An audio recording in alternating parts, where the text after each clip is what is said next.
এলো বনান্তে পাগল বসন্ত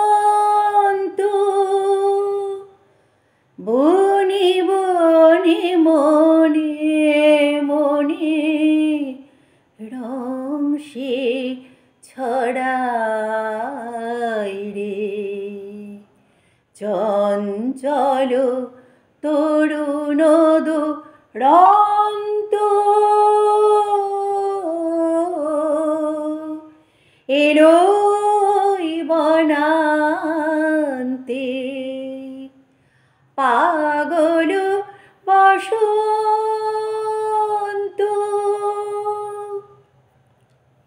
এসে গেছে ফাগুনী পূর্ণিমা। ফাগুনী পূর্ণিমা মানেই হোলি, হোলি মানেই দোল উৎসব, দোল উৎসব মানে রং খেলা, হইচই, আনন্দ, বন্ধুদের সঙ্গে মেতে ওঠা। কিন্তু এর নেপথ্যে কী কাহিনী আছে এটা আমরা অনেকেই জানি না। আসুন আমরা জেনে নিই কেন পালন করা হয় এই হোলি। এই হোলি উদযাপনের নেপথ্যের ইতিহাসই বা কী সেটা আমরা খুব সংক্ষেপে জেনে নিই। এই সংক্ষিপ্ত জানাটুকু থাকলে আমাদের মনে হয় হোলির দিনটা আরও বেশি আনন্দ ঘন হয়ে উঠবে।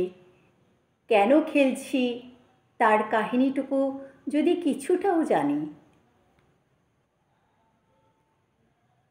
হোলি কি? হোলি হলো রঙের উৎসব। এ কথাটা আমাদের কারোর অজানা নয়। বাচ্চা থেকে বৃদ্ধ পর্যন্ত এটা আমরা সবাই জানি। হিন্দুদের উৎসব ছাড়াও এটি একটি প্রাচীনতম উৎসব, যা বহু শতাব্দী ধরে পালিত হয়ে আসছে। প্রতি বছর ফাল্গুন পূর্ণিমার দিনে ধুমধাম করে পালিত হয় এই হোলি উৎসব। হোলি উদযাপনের ইতিহাস আমরা একটু জেনে নিই। হোলিকে রঙের উৎসব বলা হয়। ফাল্গুন মাসের পূর্ণিমা তিথিতে এটা উদযাপিত হয়, যেটা এই মুহূর্তেই আমি বললাম।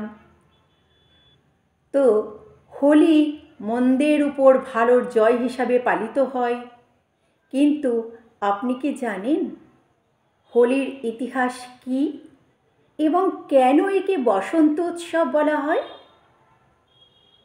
এটির আরেকটি নাম আছে কাম মহোৎসব। কেন এই নাম সেটুকুই আজকে আমরা জেনে নেব খুব সংক্ষিপ্তভাবে। হোলির বর্ণনা অনেক প্রাচীন গ্রন্থীয় ধর্মেতেও পাওয়া যায়। জৈমিনীর পূর্ব মীমাংসা সূত্র এবং নারদ পুরাণ, ভবিষ্য পুরাণ এবং বহু গ্রন্থে এর বর্ণনা পাওয়া যায়। হোলি একটি প্রাচীনতম উৎসব হিসাবে বিবেচিত হয়। হোলি হলাকা বা হোলিকা এবং ফাগওয়ান ইত্যাদি নামেও পরিচিত। পৌরাণিক কাহিনী ও ধর্মীয় কাহিনী অনুসারে হোলি উৎসব উদযাপনের কাহিনী দুষ্ট রাজা হিরণ্যকাশ্যপের সঙ্গে সম্পর্কিত, যিনি ছিলেন বিষ্ণু ভক্ত প্রহ্লাদের পিতা। তিনি নিজেকে অত্যন্ত শক্তিশালী বলে মনে করতেন এবং কঠোর তপস্যা করার পর তিনি ক্ষমতাবান হওয়ার বরও পেয়েছিলেন। কিন্তু তিনি তার ক্ষমতার অপব্যবহার করেছেন।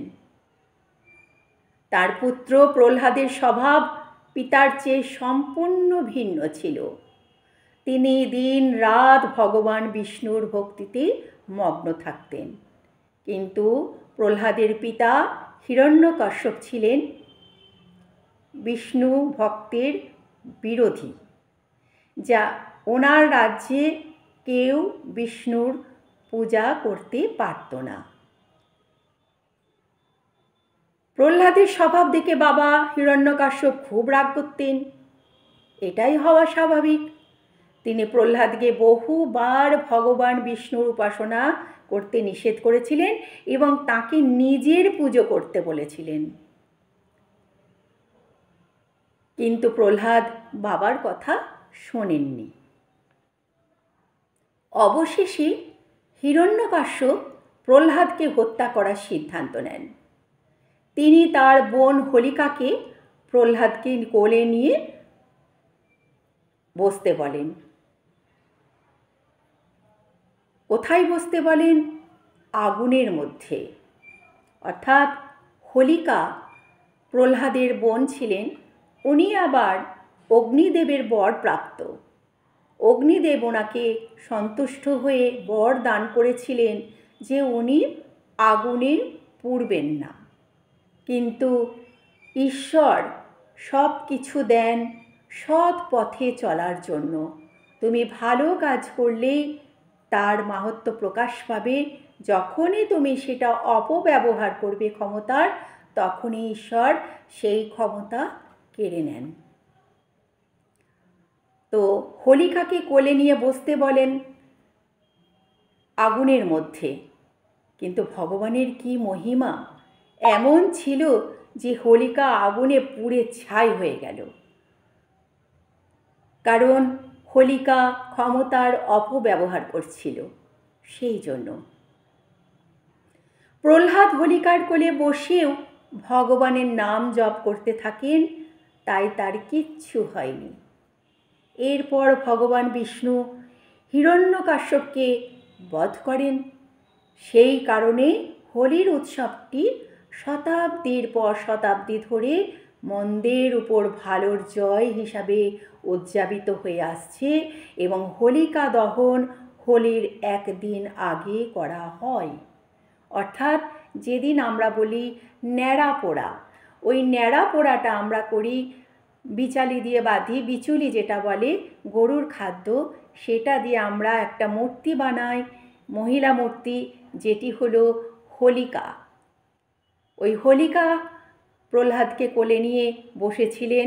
উনি জানেন যে আমি আগুনে পুড়ব না, কিন্তু প্রহ্লাদ পুড়ে যাবে। তো সেটা তো আর হলো না। তো আগের দিনটা হলো ন্যাড়া পোড়া, যেটা আমরা বলি আজ আমাদের ন্যাড়া পোড়া, কাল আমাদের দোল, পূর্ণিমার চাঁদ উঠেছে বলো হরি বল। আমরা সবাই একটা এই ছন্দ মতো একটা ছড়া বলে খুব আনন্দ করি, কিন্তু এই আনন্দের নেপথ্যেও একটা কষ্ট আছে। যদিও সেই কষ্টটা আমাদের কষ্ট বলে আমরা ধরব না, কারণ সেটা একটা অন্যায় ঘটনা ছিল। তো যাই হোক, হোলি হিন্দু ধর্মের অন্যতম প্রধান এবং প্রাচীন উৎসব। এর ইতিহাস এতই পুরানো যে একটি যীশুখ্রিস্টের জন্মের বহু শতাব্দী আগে থেকে এটা পালিত হয়ে আসছে। বেশ কিছু মধ্যযুগীয় চিত্রকর্ম, যেমন 16 শতকের আহমেদনগর চিত্রকর্ম, মেওয়ার চিত্রকর্ম, বুন্দি মিনিয়েচার ইত্যাদিতেও হোলি খেলাকে বিভিন্ন উপায়ে দেখানো হয়েছে।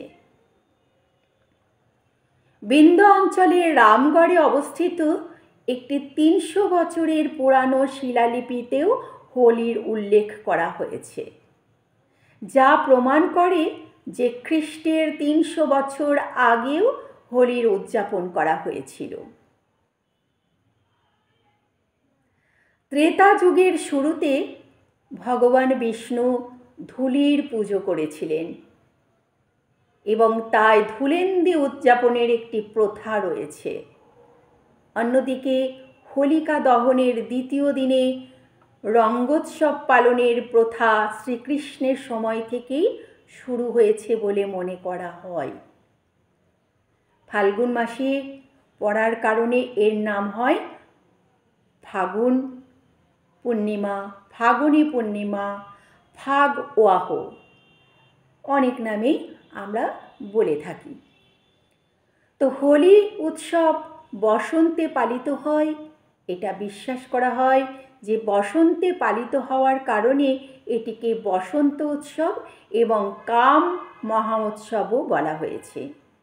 কামদেব সম্পর্কিত কাহিনী অনুসারে সত্যযুগে এই দিনে ভগবান শিব কামদেবকে ধ্বংস করার পর তার স্ত্রী রতির অনুরোধে পুনরায় কামদেবের আবার সেই কামদেব রূপেই জন্মগ্রহণ করার বর দিয়েছিলেন। সেই কারণে হোলিকে বসন্ত মহোৎসব বা কাম মহোৎসবও বলা হয়। আমি একটি ছোট্ট বিবরণ দিলাম কেন আমরা হোলি উৎসব পালন করি, হোলি কি, আপনাদের কেমন লাগলো সেটা আপনারা জানাবেন কমেন্টের মাধ্যমে। এরপরেও যদি বিস্তারিত আপনারা জানতে চান আমি নিশ্চয়ই জানাবো। আমি বসে আছি বিচিত্রা দিদি আপনাদের হাতে সুন্দর সুন্দর তথ্য ও তত্ত্ব কাহিনী তুলে ধরতে। ওরে ভাই ফাগুন লেগেছে বনে বনে, ওরে ভাই ফাগুন লেগেছে বনে বনে। অনেক কবি রবীন্দ্রনাথ, নজরুল ওনারা অনেক গান লিখে গেছেন, ভক্তিমূলক গান আছে সব হোলির উপর, হোলিকে কেন্দ্র করে, সেগুলো আমরা শুনতে সবাই ভালোবাসি। চলুন আমরা এই কদিন হোলির গান শুনি, হোলি উৎসবের কথা শুনি, আর নির্দিষ্ট দিনে হোলি খেলায় মেতে উঠি, আনন্দ উপভোগ করি এবং অপরকেও আনন্দিত করি।